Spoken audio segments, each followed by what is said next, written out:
Alors, je viens de rentrer du reportage sur les kibbutz en Israël, qui est vraiment un sujet étonnant. On a travaillé avec la journaliste pendant un peu plus d'une semaine sur ce sujet et tout le monde connaît, a entendu parler des kibbutz. C'est un système de vie collectif où on partage les salaires qu'on met dans un pot commun et on vit en communauté et on fait de l'agriculture principalement. C'est l'image qu'on a.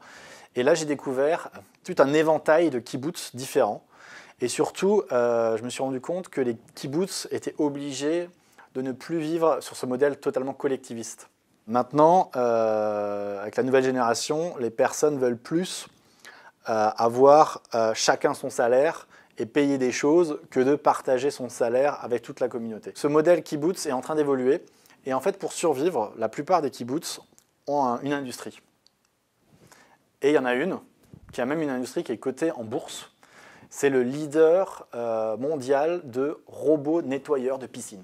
Alors ça, c'est assez étonnant. C'est Kibbutz Israël. C'était un des kibbutz qui était au bord du dépôt de bilan dans les années 80 et qui, grâce à cette entreprise, qui est maintenant cotée en bourse et multinationale, a survécu et maintenant, aujourd'hui, à l'heure actuelle, fournit 90% de l'argent du kibbutz. Donc c'est vraiment important.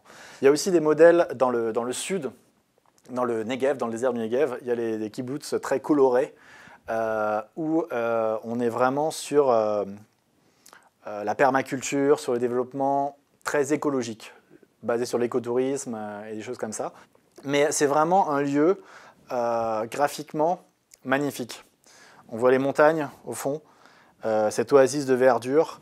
Les gens qui vivent, ils sont un peu, ils ont un état d'esprit un peu baba-cool, mais en même temps, le kibbutz a voté en 2015 la privatisation.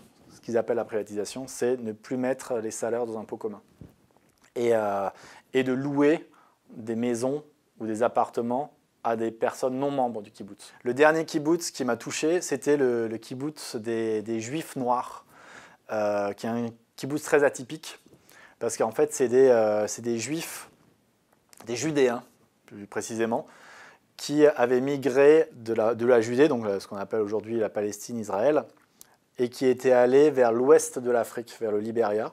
C'était des migrants, donc c'était les premiers à être vendus en tant qu'esclaves. Et en fait, ils ont fait leur retour en Terre Sainte, donc sur leur terre, en Israël. C'est vraiment un kibbutz au sud de Jérusalem qui est vraiment étonnant. C'est un kibbutz urbain. Ils ont une école propre et qui est la meilleure école au niveau des résultats dite de tout Israël. Donc c'est assez étonnant. Ils sont véganes, ils sont polygames, ils ne vivent pas en démocratie, c'est un royaume. Donc c'est vraiment très étonnant et je vous laisse découvrir les images qui, je pense, peuvent vous étonner.